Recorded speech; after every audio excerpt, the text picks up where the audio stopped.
Muito bem. Resoluções 2016, Salmo 65. Nós vivemos dessa maneira, todos nós.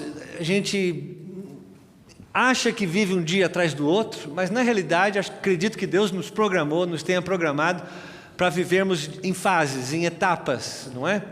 A própria Bíblia, ela usa no grego pelo menos 3 palavras para tempo. Uma palavra é muito pouco usada, a palavra aion, que é um tempo eterno, normalmente que se refere à eternidade. Depois uma outra palavra que é a palavra cronos. E a palavra cronos é um dia atrás do outro, é um cronômetro que começa e ele vai terminar um dia. E a palavra kairos, que mais se aplica a cada um de nós na Bíblia, pelo menos no grego, não é? Essa palavra kairos, que ela se traduz também por tempo, e também pode ser traduzida por oportunidade. Ela poderia ser representada para nós como um parênteses que abre e que fecha. São fases, momentos da nossa vida. Nós tivemos um momento que vivemos no Brasil, por exemplo, abriu-se e fechou aquele parênteses daquele período. Pode até se abrir de novo, mas ele abriu e fechou. E imediatamente o Kairos traz essa ideia de que começa um novo momento na nossa vida, seja qual for, que nós estejamos vivendo, e começa esse novo parênteses, até que ele vai fechar, porque todo Kairos ele se fecha. Ele começa e ele fecha, são momentos, são fases. Um dia a gente pode falar mais sobre isso, que já falamos alguns anos atrás. O apóstolo Paulo fala com mais detalhes sobre isso no livro de Efésios capítulo 5.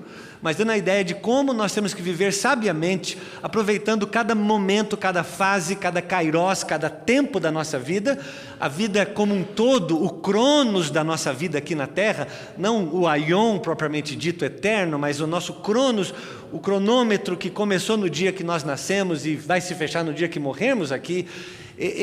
A sabedoria não é atingida assim nesse monte de dias, mas no aprendizado que temos dos momentos que vivemos. Vivemos um dia difícil, talvez um momento delicado, qualquer que seja, aprendemos naquele momento e depois abre-se um outro momento e a Bíblia diz: use bem este momento que passou. Tome todas as lições que você aprendeu aqui e agora jogue para esse momento de cá que vai começar. Vai se fechar de novo, mas quando se fechar, você tomou as lições de cá e aplicou aqui, e você vai fazer isso de novo e de novo. Assim você ganha amadurecimento, não é? É mais ou menos como se você, no Brasil, você repete de ano na escola. Eu lembro muito bem que quando eu tinha 10 anos de idade, eu devia estar na 5ª série, eu acho, né? 10 anos, e eu tinha 2 amigos, não vou falar o nome dele, vai que eles estão assistindo ao vivo aí, não sei, não é? Mas um tinha 15 anos e o outro tinha 18 anos. E eles ainda estavam na 5ª série comigo, não é? Porque eles ficaram repetindo a 5ª série o tempo todo, eles não passavam para a 6ª série. Muitos de nós, às vezes, nós vivemos esse momento da nossa vida, Deus vem, derrama sobre nós muito ensinamento, muita sabedoria, graça, poder, amor, perdão naquele momento. E aí o momento se fecha, porque todo momento se fecha. O momento se fecha. E aí quando abre de novo, um novo momento, a gente poderia estar agora vivendo, experimentando, usufruindo este novo momento, com novos ensinamentos que nós tomamos de lá, daquele momento, e aplicar aqui com muito mais sabedoria. O problema é que às vezes nós não aprendemos aqui, então temos que viver de novo aqui.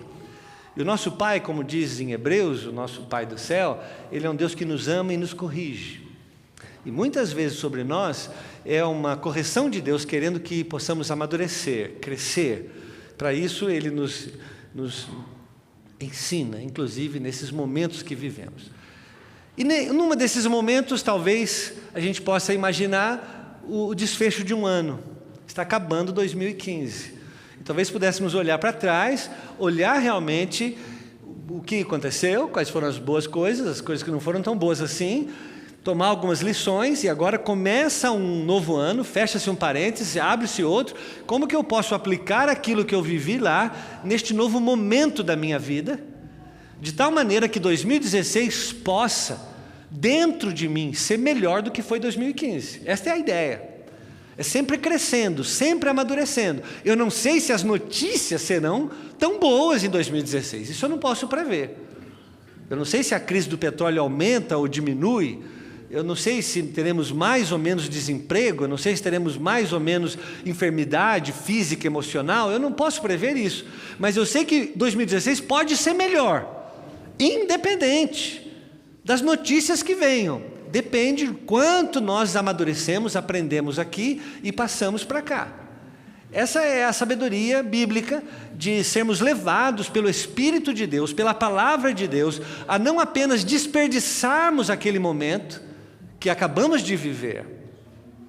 Às vezes estava diante de nós uma grande oportunidade de vivermos, de experimentarmos alguma coisa e nós não tivemos discernimento para entender aquilo.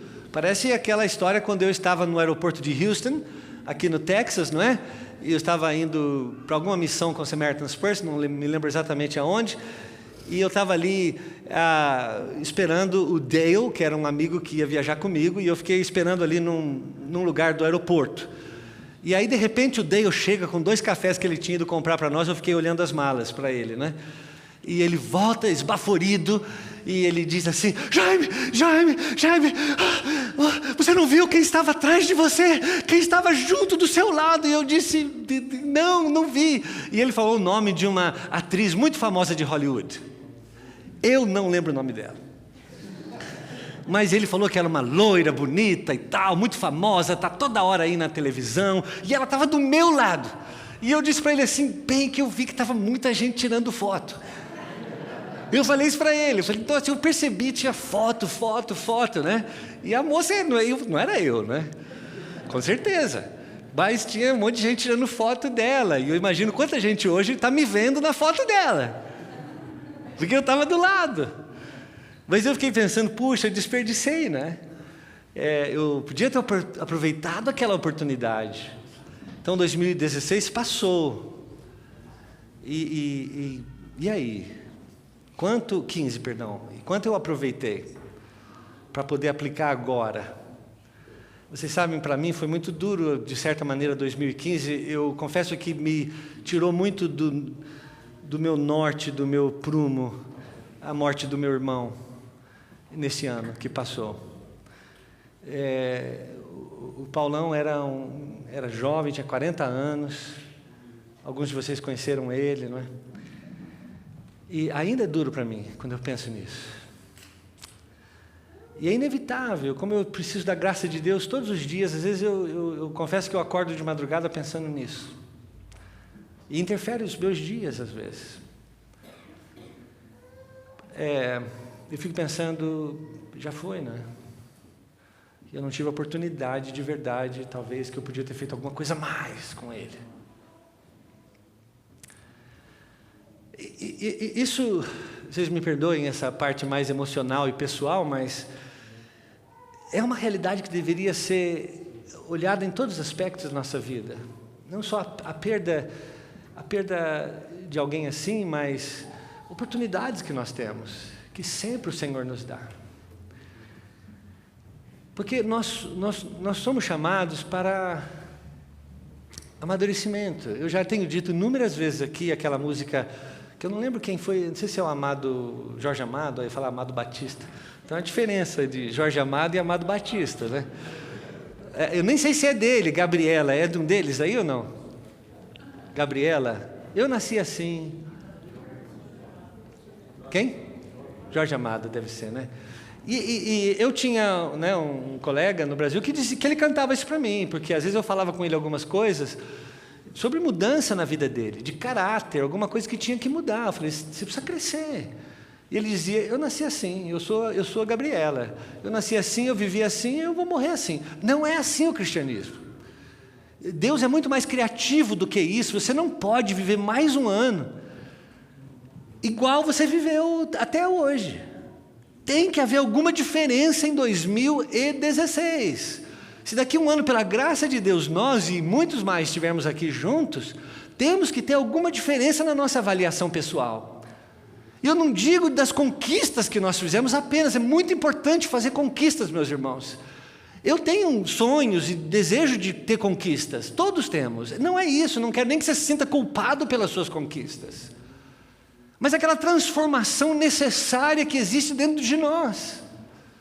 Então o apóstolo Paulo diz em Romanos capítulo 8, que Deus, Ele faz com que todas as coisas, oportunidades, cooperem, para que nós possamos crescer até a imagem do seu Filho, o alvo de todas as coisas, porque às vezes o texto diz assim, que todas as coisas cooperam para o bem daqueles que amam a Deus. Então você diz assim, isso quer dizer que no final tudo vai dar certo. Não sei, não deu certo para o meu irmão, entre aspas.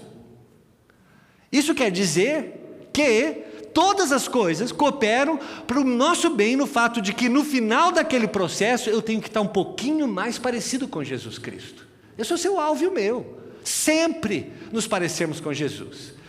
E assim precisamos crescer. É inadmissível que se viva mais um ano e você diz assim, puxa, eu sou igualzinho a todos os anos que eu vivi até hoje. Temos que acordar, tomar algumas decisões. Paulo diz assim, quando eu era menino, eu fazia coisa de menino, hoje eu sou homem, eu faço coisa de homem. Precisamos crescer, este é o fato. Não é? O profeta Jeremias, eu acredito, ele diz assim, que a vereda, o caminho, a vida do justo é como a vereda da manhã, o sol da manhã, perdão, que ele começa cedo atrás da montanha e vai, até que um dia é meio-dia. Essa é a ideia, um processo de crescimento, de amadurecimento que precisa existir em todos nós. Temos que sair da mediocridade, temos que ir além da mediocridade, em qualquer coisa que fazemos, mas precisamos sair da mediocridade. Por isso que muitas pessoas fazem suas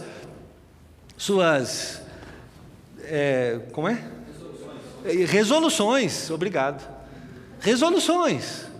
Não sei se você fez alguma resolução, deveria fazer alguma, não sei se é as mesmas, fazer pós-graduação, cuidar da saúde, trocar de carro, perder peso, poupar, zerar dívida, mudar de emprego, ganhar mais, cuidar da família, casar, viajar, comprar uma casa, alguma resolução. Esse ano eu prometo que eu vou casar. Talvez você faça isso, né? Mas as pessoas, a não ser que você, de alguma maneira, ache que você já está bom. É o meu amigo lá, Gabriela, que está bom do jeito que está. Não é verdade? Mais ou menos como o nosso amigo Calvin. Resoluções, o que você está querendo dizer? Que eu preciso mudar? Bem, meu amigo, no meu entendimento eu sou perfeito da maneira que estou. Não precisa resolução nenhuma. Está bom assim desse jeito. Não é? E vamos ficando desse jeito assim. Não é para ser assim, não é? Nós precisamos crescer, precisamos. É algo que Deus colocou dentro de nós e nós de verdade precisamos. Precisamos tratar as coisas com menos melindre. Às vezes a gente é muito melindroso, né? Sabe o que é melindre? Melindre nós somos muito sensíveis. Muito sensíveis. Para falar com o Kleber, eu tenho que ir tão devagar. Não é verdade, né, Kleber? Só estou usando o Kleber aqui. Kleber, eu posso falar mesmo, porque não tem problema. Nós temos que ter liberdade, é amadurecimento. Eu estou falando a palavra certa, amadurecimento? Se for razão, eu estou achando que eu estou falando amadurecimento errado. Mas nós precisamos amadurecer. Precisamos, de verdade, pensar nisso, né? Senão, nós vamos, mais uma vez, desperdiçar um ano. Mais uma vez. Por exemplo, meus irmãos, eu creio que a Bíblia nos dá alguns exemplos de pessoas que fizeram algumas resoluções. É o caso de Josué. Josué, ele diz assim no capítulo 24:15, eu e a minha casa serviremos ao Senhor. É uma resolução firme, pessoal, que ele fez. Ele está dizendo o seguinte, eu não sei você, eu não sei o que você vai fazer da sua vida esse ano, talvez você faça pós, talvez você entre na faculdade, talvez você vai trabalhar mais, trabalhar menos, vai casar, eu não sei o que você vai fazer da sua vida, faça, tudo bem, eu também vou fazer algumas outras coisas. Acho que Josué olhou para frente e falou assim, eu tenho algumas terras para conquistar, porque ele tinha acabado de sair do deserto, Canaã estava logo ali, tinha muito trabalho para fazer. Mas ele diz, uma coisa eu quero afirmar para vocês, eu e minha casa serviremos ao Senhor. É uma resolução que cada um de nós pode fazer esse ano. Eu e minha casa serviremos ao Senhor. É um desejo nosso, é uma obsessão nossa, uma vontade nossa que nós serviremos a Deus este ano. Eu, minha esposa, meus filhos, meu marido, meus filhos, meus pais, quem for. Nós faremos isso juntos este ano.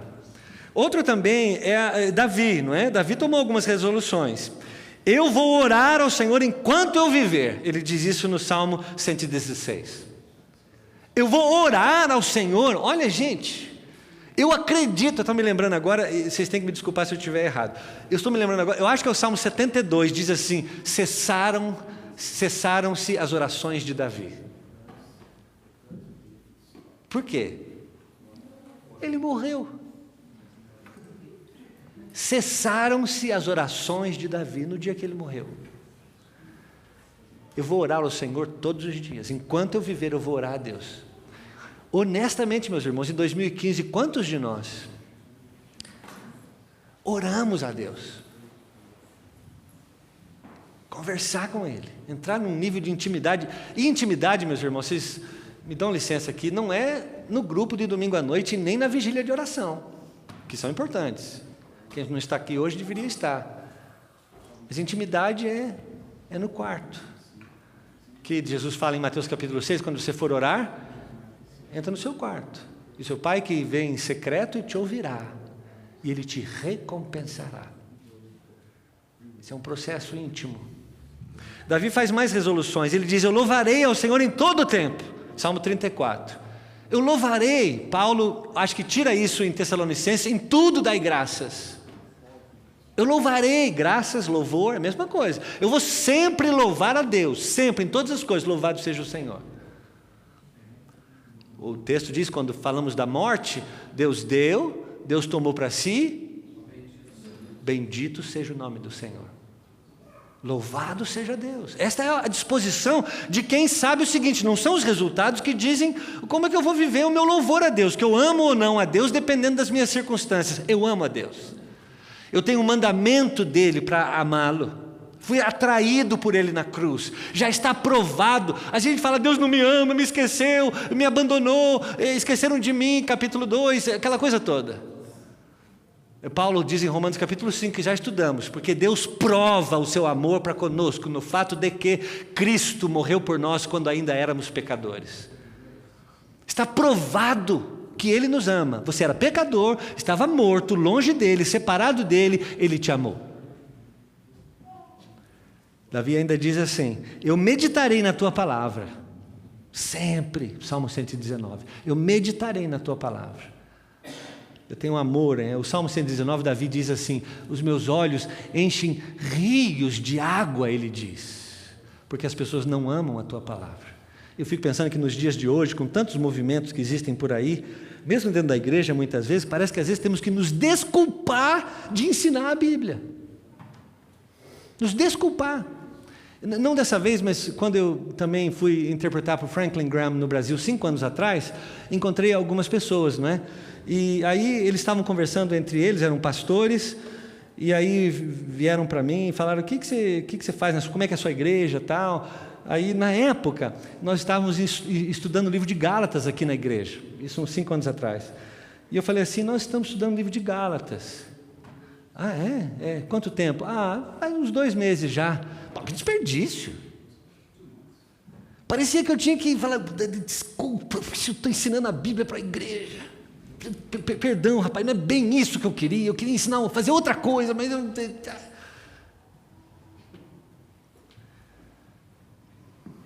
Mas é uma meditação, é uma resolução que Davi faz: eu vou meditar na Tua palavra, eu vou me alegrar, vou comer, como diz o profeta e como diz João também. Daniel, não é? Daniel faz uma resolução importantíssima. O texto de Daniel, do capítulo 1, versículo 8, diz que ele determinou no coração dele não se contaminar. E às vezes nós enfatizamos não se contaminar com a comida, o texto diz. Ok, naquele caso de Daniel era a questão, mas a ênfase do texto, ela está: eu não vou me contaminar.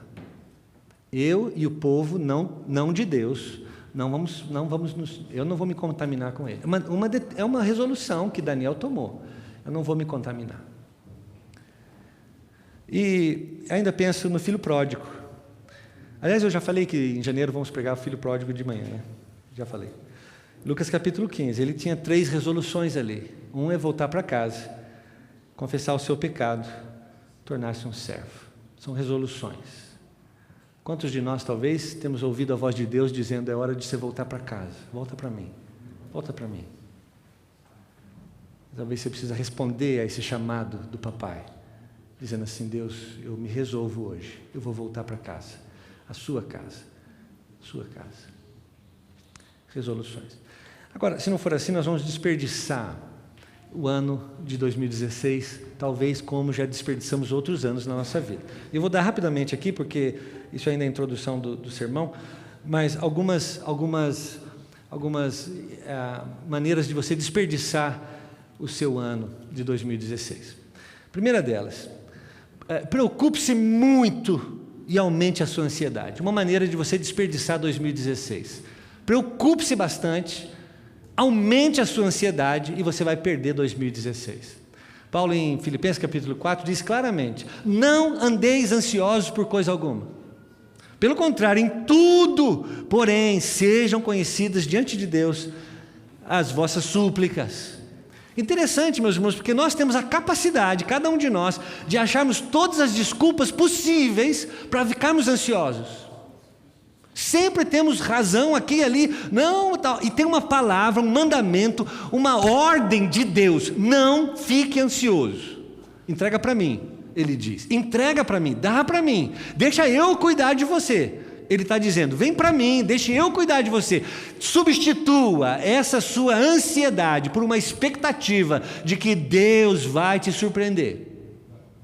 Alivie o seu coração. Você vai perder mais um ano da sua vida. Sem pressão, sem pressão. É aí que a paz de Deus é de Deus.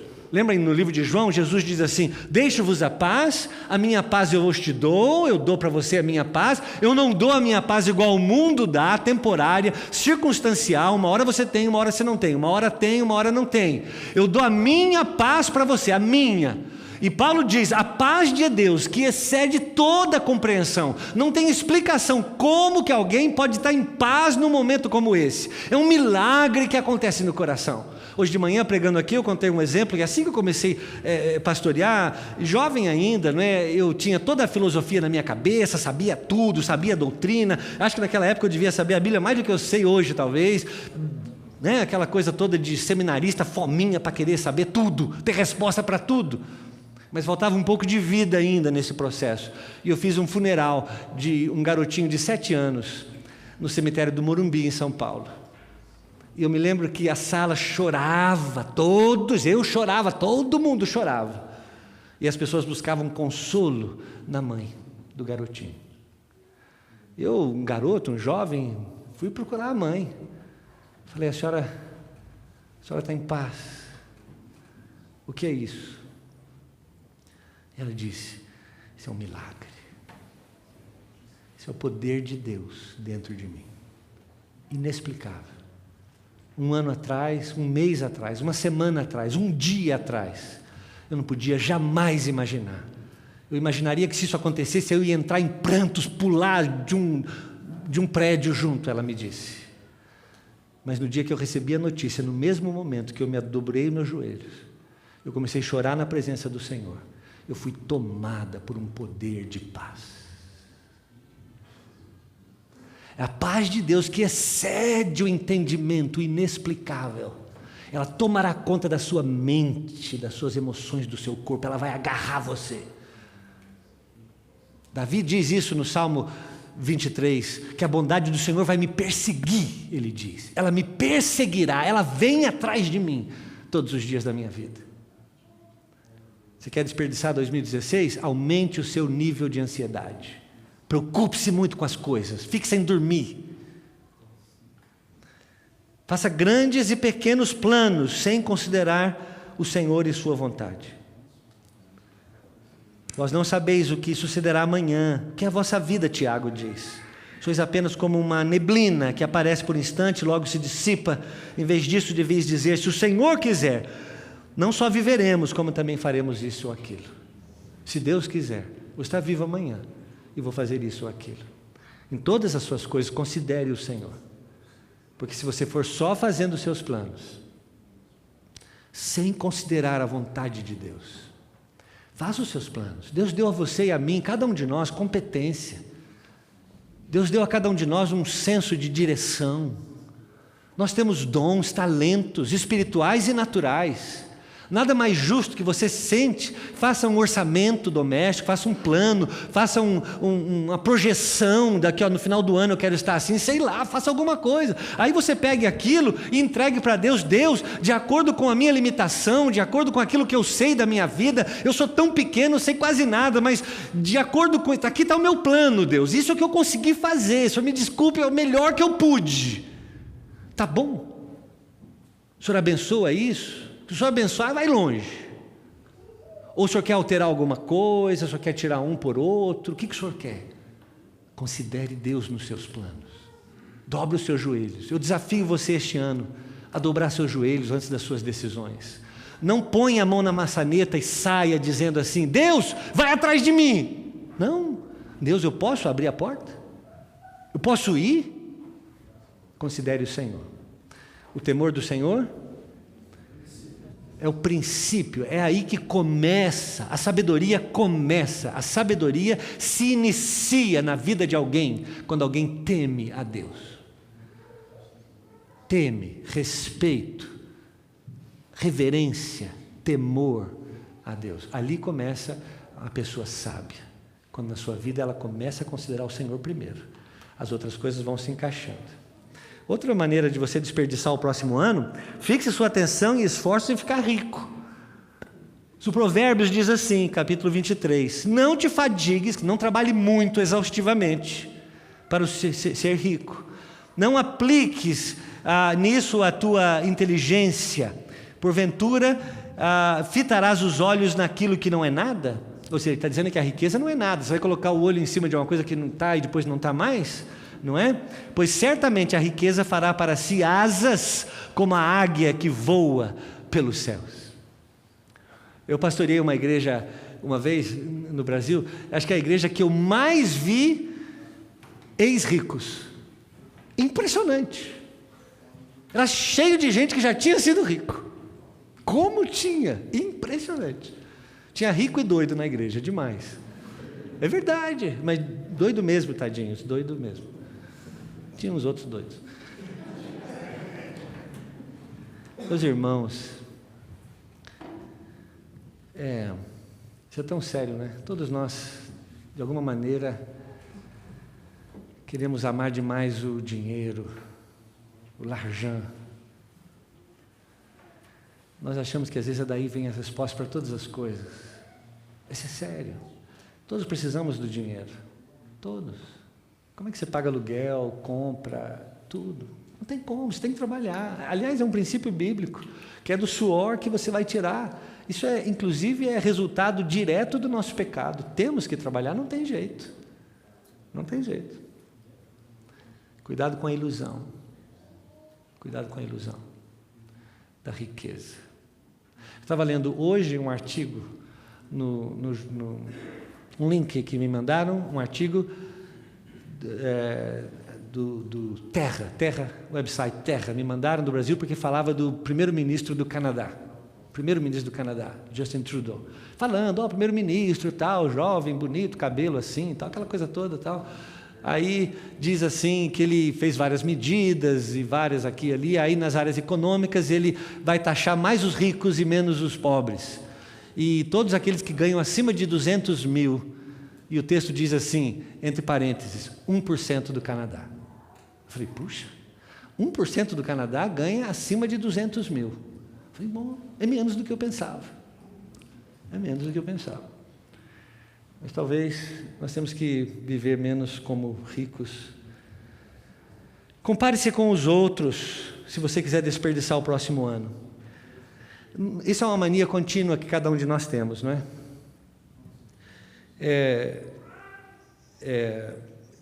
Eu vou pedir muito perdão para falar a respeito das mulheres. É um terreno que eu não sou mulher, então a gente fica meio assim, sem saber, não é? Mas me falaram uma vez, eu li num livro, acho que foi do Fernando Veríssimo, eu não sei nem quem, vocês me perdoem se eu estiver errado, culpa o autor do livro. Mas dizendo o seguinte, que as mulheres se vestem e penteiam e pintam o cabelo e põem batom e tal, e a razão principal não é o marido, o namorado, não é Vocês leram o mesmo livro que eu. Vocês leram o mesmo livro que eu. Que as mulheres se arrumam por causa das outras mulheres. O que ela vai achar? E a comparação toda, a fulana aí. Mas isso, todos nós, homens, devem fazer alguma coisa parecida. Alguma coisa, o carro, eu não sei, o óculos, né, o raibanzão lá, tal, aquela coisa toda.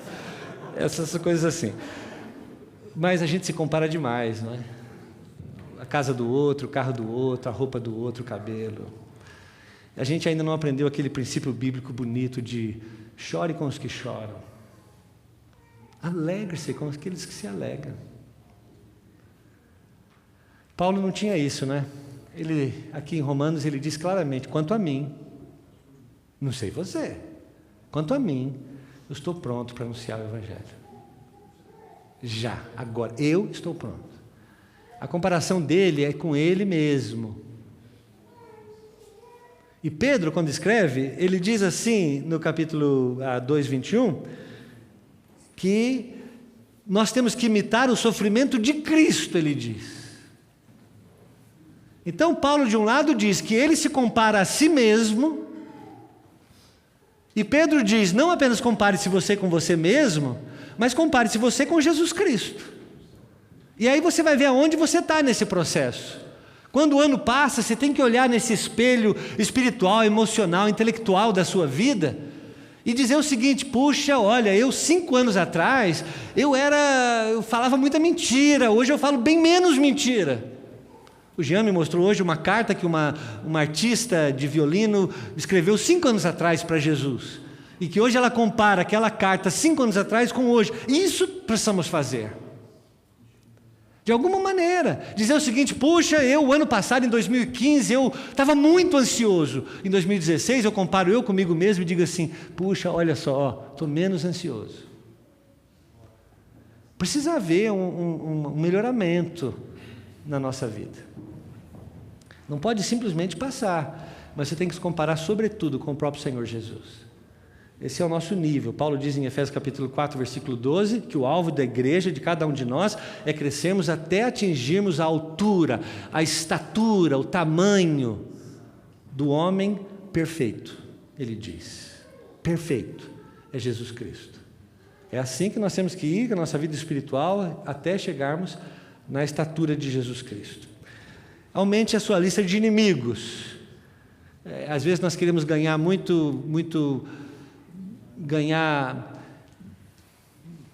ganhar discursos, queremos trocar ideias e ganhar ideias, mas nós temos que ganhar pessoas para Jesus. A melhor maneira de você vencer um inimigo é o dia que ele vier do seu lado, como um amigo, como um cristão. Essa é a maneira. É isso que Jesus diz em Mateus capítulo 5, ame os seus inimigos, ame, não mate, não odeie, ame, ore por eles. Bom, então, essas são algumas ideias. Tendo dito essas coisas, vamos para o Salmo 65. Mas vai ser rápido. Eu quero dizer 3 coisas, porque então você não quer desperdiçar o ano e você quer ter um bom ano aqui para frente. Aí você diz assim, vale a pena? Eu posso me aproximar de Deus, Ele vai deixar, Ele vai me ouvir, eu já fiz isso outras vezes. Teve outras vezes na minha vida que eu disse, agora é melhor, agora vai, aí não vai nada de novo. Eu sou campeão em dizer e repetir, dizer e voltar, e a mesma coisa sempre. Parece um disco riscado, não sai do lugar. Vale a pena eu voltar para Deus e tentar isso de novo? Posso confiar que Deus vai me abençoar nesse processo? Se eu fizer um voto a Deus? Então o Salmo 65, ele diz isso. Eu quero dizer 3 coisas para você, que eu quero estimular você a fazer um voto, uma resolução esse ano, qualquer que seja, diante de Deus, porque Deus vai te ouvir, Ele vai te abençoar nesse processo. Então a primeira delas que eu quero dizer é que a misericórdia de Deus, ela me dá confiança. A misericórdia de Deus me dá confiança. O Salmo 65, ele diz assim, a ti, ó Deus, confiança e louvor em Sião. Sião é o nome do monte onde está construído Jerusalém. O monte onde está Jerusalém é o monte chamado Sião, tá certo? Aqui ele está dizendo uma Sião espiritual, o céu, Tá certo? É a Jerusalém do céu. E é Davi que está escrevendo. A ti, ó Deus, confiança e louvor em Sião. E a ti se pagará o voto. Eu vou fazer um voto e eu vou cumprir esse voto diante do Senhor. Eu vou ler aqui que está maior. Meus olhos não estão dando certo. Ó tu que escutas a oração, a ti virão todos os homens por causa das suas iniquidades, se prevalecem as nossas transgressões, tu nolas perdoas. Bem-aventurado aquele a quem escolhes e aproximas de ti, para que assista nos teus atos, ficaremos satisfeitos com a bondade da tua casa, o teu santo templo. É interessante o texto de Davi, que ele está dizendo que Deus lá em Sião, ele está em silêncio, ele está observando, esperando que venha o pedido, o voto e o louvor. Deus está esperando, ele tem essa expectativa de que você venha até ele. Mas talvez você diga assim, eu não mereço, eu sou um pecador. O texto de fato diz, sim, somos pecadores. Ele diz assim, eu tenho transgressões por todos os meus lados. Mas aí entra a misericórdia de Deus, porque Ele está dizendo, venha, bem-aventurado, feliz, abençoado aquele que pode vir, apesar do nosso pecado. Sabe, a palavra misericórdia é a palavra que diz o seguinte, eu merecia um castigo, e Deus não me deu. Nós pecamos, e Paulo diz em Romanos que o salário, o castigo, o resultado do pecado é a morte. Você peca, você morre. Esta é uma lei espiritual. Assim como existe uma lei física que diz assim, se eu pegar esse clipe aqui e jogar, ele vai cair. É uma lei física. Existe uma lei espiritual. Você peca, você morre. Mas a misericórdia de Deus não nos deu a morte que nós merecíamos. O texto diz que Ele perdoou as nossas transgressões, somos bem-aventurados, felizes quando nos aproximamos do Senhor. E o céu está esperando, Ele diz. Os céus estão esperando o louvor, a confiança é de que faremos o nosso voto a Deus. Lá em Hebreus capítulo 4, o autor de Hebreus diz muito claramente isso. Que Cristo abriu um novo e vivo caminho e que nós podemos nos aproximar de Deus. Deus em Cristo tornou-se acessível. Eu que eu não podia me aproximar de Deus, agora eu posso. Deus agora é acessível. Você sabe quando você pega um imã? Sabe o que é imã? Um magnético, não é isso? E você vira dos lados... Eu vou entrar num campo que eu não devia agora. São os lados opostos que nunca... se encontra? Não? Vocês sabem que eu sabia disso, né? Então, mas eu achava realmente que eram os lados opostos. Bom, os lados iguais, eles não se aproximam, não é verdade? Você empurra, um foge do outro, não é assim? Assim é Deus e o pecado. É você, a morte e a vida. A luz e a escuridão. Não tem comunhão, não consegue jamais fazer isso. Não consegue. Pode empurrar, empurra, não consegue. Vai cá, escapa, mas não consegue, não dá conexão. Cristo é aquela ponte que conectou as duas partes. Você pode chegar. Eu tenho agora confiança de que eu posso chegar em Deus. O salmista Davi, ele diz assim, eu sei dos meus pecados. Ele está aqui generosamente falando de iniquidade, de transgressão, mas ele também está falando de perdão. Ele diz que o céu está esperando. Pode fazer. Eu quero que você faça, porque eu quero você melhor. Eu não quero você igualzinho, por melhor que você esteja agora. Eu não quero você assim. Ainda não é o que eu quero.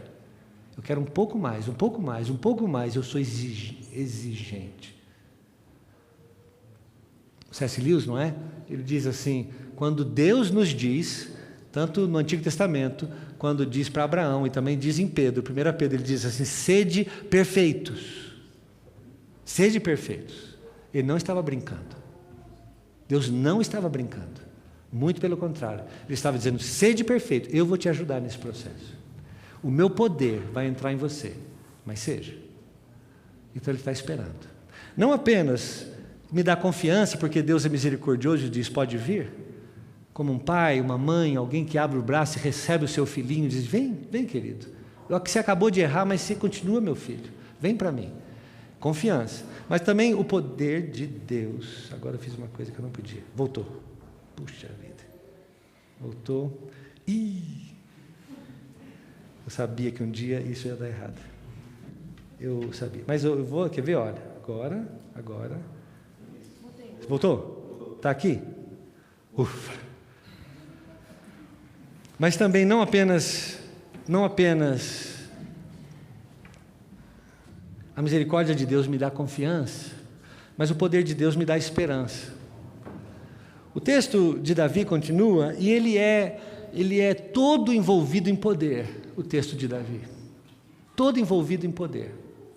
Porque é interessante, não é? Eu fico pensando assim, imagine que você virou rico e aí você comprou uma Ferrari. De manhã eu estava dando esse exemplo também e eu falei assim, Ferrari. É esquisito, né? É Ferrari. Bom, imagina que você comprou uma Ferrari, um Lamborghini, né? Ou então uma McLaren, um carro bem caro. Esse carro cheio de tecnologia, que você abre e você nem vê o motor. Sabe como? Você, cadê? Tem uma caixa lá, você não sabe nem por onde abre a caixa do motor do carro. E aí, por alguma razão, aquela Ferrari, que parece um avião, está assim, funcionando, e ela para, ela morre. Morre, nem barulho faz, nada. E aí você leva numa pessoa que conserta bicicletas. E ele te recebe super bem. Pô, bem-vindo, vem cá, minha loja de bicicletas, que legal. E ele é super legal. Mas ele tem condição de arrumar uma Ferrari? Essa é uma pergunta que nós temos que fazer nas nossas decisões espirituais. Porque tanta gente nos recebe tão bem, tantas religiões e filosofias de vida nos recebem, venha, eu tal. Cheio de amor para dar. A grande questão é ele tem condição de verdade de resolver minha vida.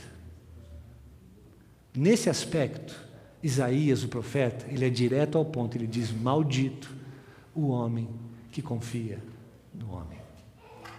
Maldito o homem que confia no homem. Não falando assim nesse sentido de acordos que fazemos aqui, é para a nossa salvação. Não confie a sua vida espiritual a ninguém, exceto a mim mesmo. Porque eu é que tenho o poder de salvar você. Não apenas eu recebo você por causa da minha grande misericórdia, que eu não vou te castigar, mas quando eu te receber e ouvir a sua oração, eu tenho poder, força suficiente para realizar todos os nossos sonhos juntos. E eu digo, como diz Jó capítulo 42, os meus planos, diz Deus, não serão frustrados. Aquilo que eu começo a fazer, eu termino, ele diz. Ele diz mais, se eu abaixar os meus braços, quem é que pode segurar o meu braço?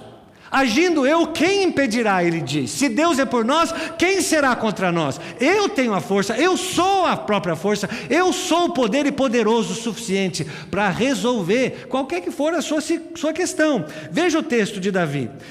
Com tremendos feitos nos respondes em tua justiça, ó Deus, Salvador nosso. Toda a tradução perde, não é? Toda a tradução. Em italiano, existe um ditado em italiano que diz assim: il traduttore, il traditore. Il traduttore, il traditore. Todo tradutor é um traidor. Nesse sentido, porque a tradução sempre perde um pouco. Se você está lendo isso aqui em hebraico, neste momento que passa os seus olhos aqui, no versículo 5, ó Deus Salvador, está vendo a palavra Salvador lá? Que palavra é essa em hebraico? Jesus, Yeshua. Deus que nos salvou, Deus que nos salvou de tudo que eu fico pensando, olha, a ciência está se expandindo e se multiplicando, logo teremos cura para câncer, logo teremos mais e mais revolução médica e científica, e as coisas vão ficar cada vez mais impressionantes para nós. Quem diria, eu imaginando lá em Apiaí, poucos anos atrás, porque eu sou muito novo, que um dia eu podia com um telefone desse comandar o meu sermão. Imagina o que mais que está aí que vai acontecer, que alguma cabeça deve estar pensando. Mas ninguém poderia me salvar. Nada poderia me salvar. Davi diz no Salmo que ainda que eu venda todos os meus bens, eu não poderia pagar o preço da redenção da minha alma. É impagável. Não tem preço. Era impossível pagar. Você não compra Deus, Deus não está à venda. Não tem algum jeito de você dar uma propina para Deus e dizer: Deus, tem um jeito aí de me salvar aqui, olha, eu tenho um dinheiro novo para a igreja, alguma coisa, ou joga para cima, não é? Posso contar uma piada bem rápida? Então tinha três pastores discutindo como eles faziam com a divisão do dízimo, não é? Vocês sabem essa piada já, né? Aí um falou o seguinte: para mim é fácil, eu faço o seguinte, eu pego a bandeja do dízimo e eu faço um círculo assim no chão, eu entro dentro do círculo e jogo o dinheiro para cima do dízimo. O que cair dentro do círculo é meu, para as minhas despesas pessoais, meu salário e tal. O que cair fora do círculo é para Deus, para a igreja, para o reino, o que for. Legal. Aí o outro falou assim: cara, eu também faço isso, eu entro no círculo, faço um círculo, jogo dinheiro, não é? E como é que é? Então eu jogo dinheiro, mas só que eu faço exatamente o contrário. O que cair dentro do ciclo é de Deus. O que cair fora é meu, para minhas despesas e tal. Legal. Aí veio o terceiro. E você como é que faz com o dízimo? Cara, eu também faço o ciclo igualzinho vocês, eu entro dentro e pego o dinheiro e jogo para cima. O que Deus pegar é dele.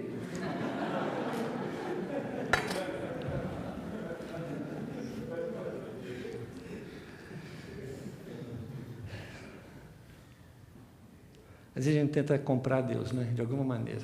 Joga um dinheiro, Deus pega aí. Não tem jeito. Ele nos salvou de uma impossibilidade. Era impossível. Eu disse aqui na noite de Natal: quem nós achamos que somos? Que orgulho nós temos achar que eu posso chegar diante de Deus e falar: Deus, quero resolver aí o problema da minha salvação. Nós não merecemos. É Ele que tem que vir atrás de nós. É Ele que tem que nos resgatar. Paulo diz em Efésios capítulo 2 que nós estávamos mortos nos nossos pecados. Como que um morto um dia diz assim: cansei de ficar morto, acho que eu vou ressuscitar hoje. Ninguém se auto-ressuscita-se a si mesmo. Alguém de fora tem que vir e dizer: vem para a vida.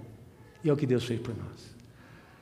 E Paulo diz no livro de Efésios capítulo 1, que o maior poder que Deus demonstrou em tudo, não foi na criação do Gênesis, na separação dos mares, do universo, das estrelas, em nada. O maior poder que Deus demonstrou foi quando Ele arrancou, o texto diz no original, arrancou Jesus dos mortos. Porque naquele processo misterioso, Ele mudou a história da humanidade, de tudo que você imagina, ali naquele ato de trazer Jesus de volta à vida. E Davi traz isso aqui. Davi diz: sabe, quem vai ouvir essa oração é Deus, o nosso Salvador, ele diz. A esperança de todos os confins da terra. Imagina, eu estava em Guiné-Bissau, né?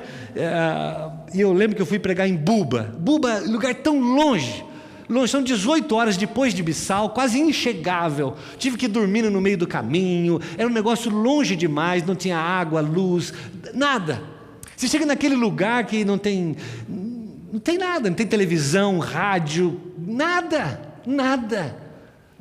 Imagina, lá reunimos a igreja de Jesus. Não tinha bateria, não tinha som, não tinha microfone, não tinha iPad, iPod, nada. Tinha a igreja de Jesus, muitos estavam nus. E dançavam, e pulavam, e gritavam, que se ouvia de longe o louvor que eles tinham a Deus com tanto vigor, de uma igreja que não tinha nome de igreja, não tinha as luzes de uma igreja, mas dizia: Deus ouviu a nossa oração em Buba, nos confins da terra. Eu estava com meu amigo Rick, que trabalhava comigo no Samaritan's Purse. Hoje ele é policial em Canmore. Se você algum dia for em Canmore, cuidado, tem um policial lá que chama Rick. Ele estava comigo, e ele foi dar uma palavra para essa igreja. E ele começou a pregar em inglês, e a igreja, todo mundo sentado ouvindo, ele pregava em inglês, eu traduzia para o português, o pastor Domingos traduzia do meu português para o crioulo, e o Beto traduzia do crioulo para o Pepel. Agora você imagina que quando ele chega no Pepel aqui, o Rick nem lembra onde ele estava. Mas neste processo de uma igreja que ninguém nem fala a língua deles, Deus ouviu as suas orações.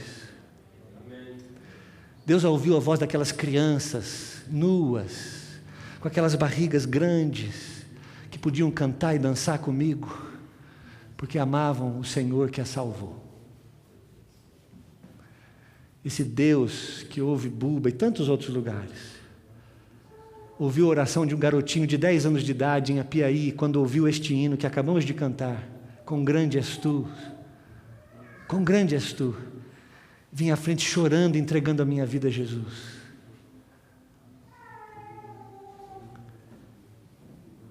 É o Deus poderoso para salvar, esperança de todos os confins da terra, dos mares longínquos, que por tua força consolida os montes, cingido de poder, que aplacas o rugir dos mares, o ruído das suas ondas e o tumulto das gentes.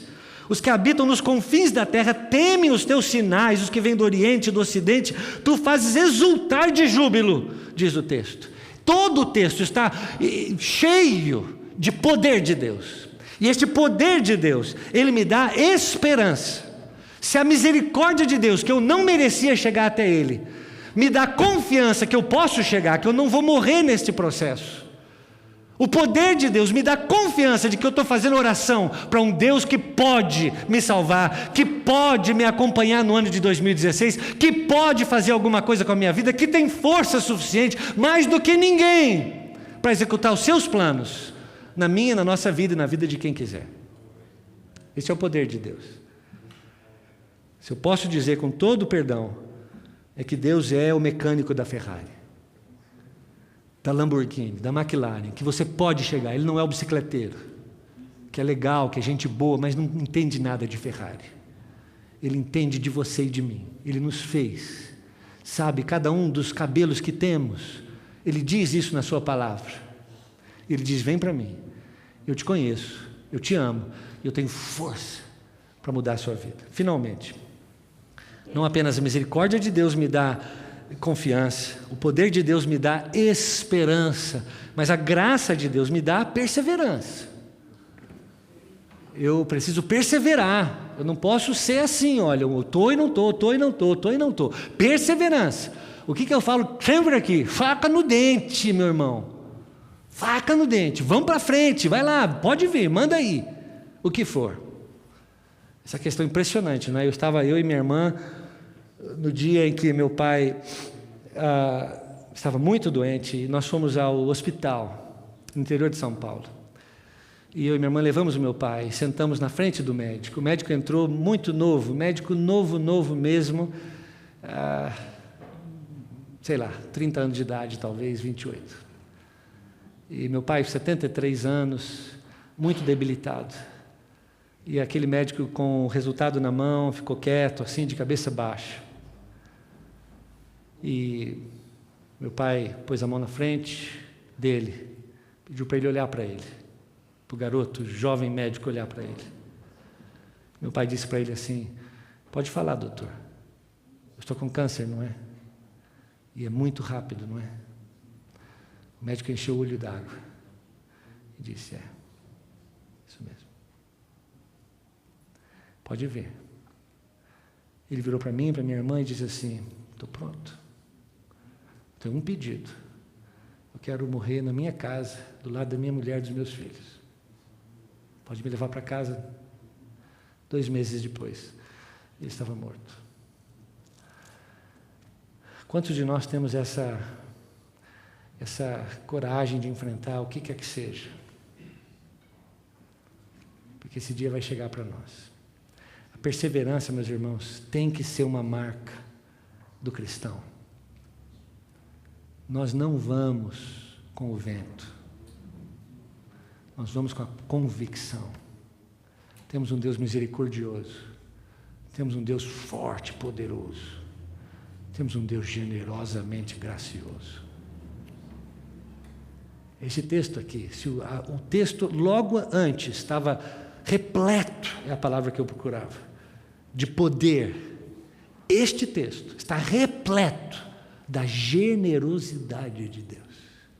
Não apenas Deus diz, pode vir, e não apenas Ele diz, eu posso fazer, mas Ele diz, eu vou fazer muito mais do que você pensa.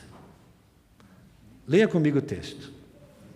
Tu visitas a terra e a regas.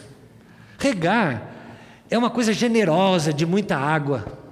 Tu a enriqueces, olha que termo, copiosamente, é muita água, Ele joga sobre a terra. Os ribeiros de Deus são abundantes, Ele diz, de água, de Deus. Preparas o cereal, porque para isso a dispões, regando-lhe os sulcos, aplanando-lhes as leivas. Ele está dizendo que a terra seca, aqueles sulcos que eles vão como se fossem veias do corpo, recebendo a água, todos, prepara. Ele está dizendo, prepare os sulcos, faça as suas valas e valetas naquele curso, porque a água vai descer e ela vai entrar, e ela vai chegar até onde está o seu cereal, até onde está o seu milho, até onde está a sua canola. Prepara lá, porque eu vou derramar água sobre o seu trigo, Ele está dizendo. Tu, Deus, amoleces a terra com chuviscos e lhe abençoas a produção. Coroas o ano com a tua bondade. Olha aí, que você pode olhar para trás em 2015 e falar, o ano terminou, foi coroado com a bondade de Deus. Quantos podem dizer isso? Quantos podem dizer que Deus me cuidou o ano todo, eu fiz das tripas corações mais do que devia, quando eu tinha um Deus generoso, que Ele está dizendo, a única coisa que eu quero é que você venha para mim, eu vou coroar o seu ano com bondade, as tuas pegadas destilam fartura. Olha que lindo, isso é poético. Eu vou pisando, Deus está dizendo, e conforme eu piso e deixo marcas na terra, isso gera fartura sobre a terra, Ele está dizendo. Eu piso e ali já nasce uma lagoa, um lago que vai água para todo lado e vai irrigar a terra e vai brotar o fruto, Ele está dizendo. Destilam essas águas sobre as pastagens do deserto e de júbilo, alegria se revestem os matos, os outeiros, os montinhos de grama. Os campos cobrem-se de rebanho. Olha essa palavra, cobrir um rebanho. Cobrir um rebanho, cobrir um campo de rebanho. Você não vê nem o campo, você não vê o verde do campo, de tanto rebanho que Deus vai colocar sobre ele. E os vales vestem-se de espigas, fruto, e exultam de alegria e canto. Que texto generoso é esse texto, meus irmãos. E Deus está dizendo, é um ato de fé, porque eu sou assim, a minha natureza é ser um Deus generoso, gracioso com o meu povo. Eu amo abençoar o meu povo, eu tenho prazer em abençoar o meu povo. Mas você tem que crer que eu sou um Deus misericordioso, e você tem que vir até mim, número 1. Você tem que crer que esse Deus que você vem para mim, Ele é forte o bastante para fazer o que for. E 3, você tem que crer na sua generosa graça sobre nós. O texto acaba, meus irmãos, no verso 1, que eu chamo a sua atenção. O verso 1 diz assim: a ti, ó Deus, confiança e louvor no seu templo, no céu. Aqui tem um problema muito sério de tradução, meus irmãos, porque a palavra confiança é uma palavra hebraica muito difícil de ser traduzida. Os maiores especialistas, não, de verdade, tem muita dificuldade com essa palavra usada, confiança. Algumas palavras dizem assim, espera, em vez de confiança, ou então silêncio. São as 3 palavras, talvez, usadas. Mas, de alguma maneira, é que é uma certeza, há um silêncio, há uma espera no céu, pelo louvor. É o ato de fé. O texto está dizendo o seguinte, capítulo 1, versículo 1. A ti, ó Deus, o louvor estará sempre presente, está sendo aguardado. Os votos estão sendo aguardados. O pedido está sendo aguardado. Porque eu sei que eu tenho um Deus misericordioso. Quando eu reflito nesse versículo primeiro e penso muito nessa palavra, eu me dou uma liberdade poética, porque eu não posso, o meu nível de conhecimento de hebraico não pode dizer isso de verdade. Mas conhecendo o caráter de Deus, quase eu posso dizer que Deus, que sempre está sendo louvado nos céus pelos arcanjos e anjos e querubins, não diz lá Isaías que os querubins ou serafins? Serafins voam ao redor do trono de Deus, com asas cobrem o rosto e as mãos e os pés, e cantam: Santo, Santo, Santo é o Senhor. Sempre, sempre, sempre. Mas me parece, meus irmãos, que tem um momento no céu que tem um silêncio. Que Deus no seu trono, Ele se encurva para a terra e diz assim: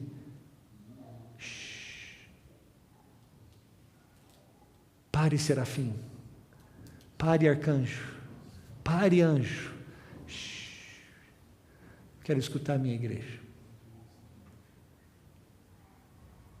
Eu quero escutar o louvor que se aguarda em Sião. Eu quero escutar o meu povo pedindo, vindo, votando, falando, fazendo para mim. Esse espaço sempre tem que ser preenchido por mim e por você. Sempre. Porque um Deus assim tão generoso, que neste momento está esperando que nós possamos dizer para Ele: Senhor, 2016 eu quero fazer alguma coisa diferente que eu não fiz agora. E eu não estou falando de conhecer o Nepal, não estou falando de fazer uma coisa diferente que eu vou comer uma comida exótica. É para o reino. Quero ser produtivo no reino, quero te louvar, te amar, te adorar, contagiar as pessoas com teu amor, com tua alegria, com teu poder. Eu não quero 2016 sendo desperdiçado mais uma vez, eu quero que 2016 acabe coroado pela tua bondade. Por isso eu estou aqui diante do Senhor. O Senhor me recebe, o Senhor me capacita com o teu poder, e o Senhor seja generoso comigo. Ele está esperando. Nós vamos cantar um louvor a Deus agora, não é isso? Vamos louvar a Deus. E eu queria que você louvasse com essa perspectiva, essa ideia de que Deus aguarda o nosso louvor. É um ato de fé, mas junto com esse louvor, que você também está orando e dizendo para Deus o seguinte: Deus, eu quero fazer alguma coisa em 2016, não quero simplesmente viver 2016. Eu quero ser um agente da tua igreja, do teu reino em 2016. Deus, eu quero me purificar em 2016, eu quero abandonar o meu pecado, a minha incredulidade, o meu medo. Eu acredito que foi Voltaire, o filósofo francês do iluminismo, que disse que aí tem a graça de Deus generosa e em seguida tem o medo humano que rejeita a graça. É uma oportunidade que nós temos de dizer: Deus, eu quero fazer diferente. O Senhor me ajuda nesse processo. Então assim nós vamos fazer. O Senhor vai ficar de pé, nós vamos cantar e depois nós vamos orar juntos, tá certo? Pai do céu, em nome de Jesus, estamos na Tua presença com gratidão, Pai Santo. O Senhor é um Deus tão bom e misericordioso. O Senhor nos perdoa dos nossos pecados. Pai, nós não te merecemos, nenhum de nós te merece, ou merece o Teu amor, o Teu cuidado por nós. Mas é a Tua misericórdia que nos alcança, que nos traz para Ti, que nos atrai, Senhor Deus, porque é tão bondoso o Senhor para conosco, que perdoa os nossos pecados. E assim em Jesus, porque estamos dentro de Jesus, cobertos por Ele, no seu sangue, com as roupas de Jesus, diz o livro de Apocalipse, aí nós temos esse direito de nos aproximarmos do Senhor. E aí, confiados no Teu poder, Senhor Deus, que nos capacita para enfrentarmos o que quer que seja, dentro e fora de nós, confiados na Tua generosa graça sobre nós. Pai, assim nos colocamos diante de Ti. É verdade que pedimos pelas nossas necessidades mais básicas, como trabalho, saúde, relacionamentos, mas pedimos pela Tua igreja e pelo Teu reino, Pai Santo. Ajuda-nos a ser uma igreja que causa um impacto nessa terra, cada um individualmente, Senhor Deus, que possamos de verdade sermos capacitados pelo Senhor, cheios do teu amor, cheios da tua graça, que de nós, como esse mesmo texto diz, os teus rios possam ir e alcançar tantos outros vales e pessoas ao redor de nós. Nós te pedimos, Senhor Deus, que seja um ano de colheita para a tua igreja, Pai, de salvação para a tua igreja, a igreja canadense, a igreja brasileira, a igreja no Canadá que está morrendo, Senhor Deus. Nós pedimos a tua graça sobre nós, Pai Santo, que possamos de verdade, capacitados pelo Senhor, sermos sal e luz nessa terra, sal e luz nessa terra, com integridade vivermos para ti na dependência do Senhor. Dá-nos a fome pela tua palavra, o desejo pelo teu Espírito, a disciplina pela oração e pelo estudo da tua palavra. Ensina-nos, Senhor Deus, a nos amarmos de verdade, profundamente como deve ser, a perdoarmos uns aos outros, Senhor Deus. Assim é que eu te peço, Pai Santo. Permita-nos, Senhor Deus, que passe 2016, possamos ouvir boas notícias, coroados pela tua bondade, possamos ouvir que foi um bom ano, Senhor Deus. Te agradecemos pelo ano de 2015. Como o Senhor é um Deus bom, Pai. Graças te damos, em tudo te louvamos. Que o Senhor vá adiante de nós, hoje e também em 2016, como Deus que nos guia. Que o Senhor vá sobre nós, como Deus poderoso que governa as nossas vidas. Que o Senhor vá ao nosso lado, como um amigo de todo momento, gracioso, generoso conosco. Que o Senhor vá por detrás de nós, como um Deus forte que nos protege do mal e do homem mau. Que o Senhor vá, Senhor Deus, por debaixo de nós, como uma rocha firme, onde caminhamos e construímos as nossas vidas. Que o Senhor vá dentro de nós, nos lembrando da tua misericórdia, do teu poder, da tua graça e do teu amor. É assim que oramos, para o nosso bem, para a nossa paz. Assim é que oramos para a expansão do teu reino, para a edificação da tua igreja. Assim que oramos para que o seu nome seja glorificado nas nossas vidas. Assim é que oramos, no único nome, irrecusável, irresistível diante de ti, o nome de Jesus Cristo, nosso Salvador e Senhor amado. Amém. Amém. Graças a Deus. Olha, você vai dar um abraço em alguém agora, mas em seguida, o Guilherme, que é o presidente do corpo de presbíteros, tem uma palavra para dar para a igreja agora, mas você vai dar um abraço a alguém e dizer assim: Deus te abençoe nesse ano de 2016, em nome de Jesus.